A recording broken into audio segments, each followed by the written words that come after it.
এই শীতের মধ্য দুপুরে আমরা এসে উপস্থিত হয়েছি। আগে আমরা একটা ভিডিও করেছিলাম, সুস্মিতার বাড়ি এসেছিলাম সুস্মিতাকে দেখার জন্য। তো সেদিনের সেই আসার পরে জানতে পারলাম যে আজকে বিবাহ, ও নিমন্ত্রণও করেছিল আমাদের।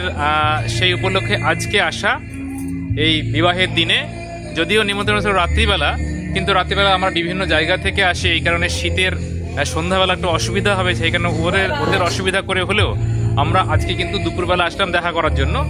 এই যে স্মৃতিটা দেখা করাটা বা মানে এই যে আজকের এখানকার যে মুহূর্তটা, সেটা কিন্তু আমাদের কাছে অনবদ্য লাগছে। আমার কাছে অনেকটাই ভালো লাগছে, যে কারণ স্যাররা এত কষ্ট করে আমরা এর আগে আমরা এই তিনজন টিচারই এসেছিলাম ওর বাড়িতে দেখা করতে। তো তখন আমাদেরকে ওর বাবা নিমন্ত্রণ করে দিয়েছে।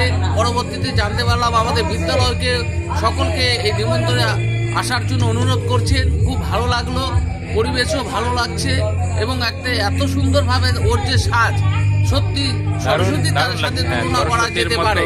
খুব ভালো, খুব ভালো লাগছে। সুখে থাকো, ভালো থাকো, এই আশা কামনা আমরা বিদ্যালয়ের তরফ থেকে। এবং আমাদেরও খুব ভালো লাগছে, আমাদের এক ছাত্রীর বিয়েতে আমরা এসে অংশগ্রহণ করছি। এটাই হচ্ছে সামাজিক বন্ধন, একটা অনবদ্য একটা বাড়তি প্রাপ্তি ওর কাছে। অনেক অনেক ধন্যবাদ তোমাদের সবাইকে, যে এইভাবে আমার দিনটাকে আরো ভালো করে তোলার জন্য। আমি সত্যি অনেকটাই খুশি, আমি ভাবতেও পারিনি যে আমার স্কুলের স্যাররা এইভাবে আসবে, আমার বিয়েতে উপস্থিত থাকবে, আমি ভাবতেও পারিনি। খুব খুশি আমি। সবাই ভালো থাকিস। ঠিক আছে।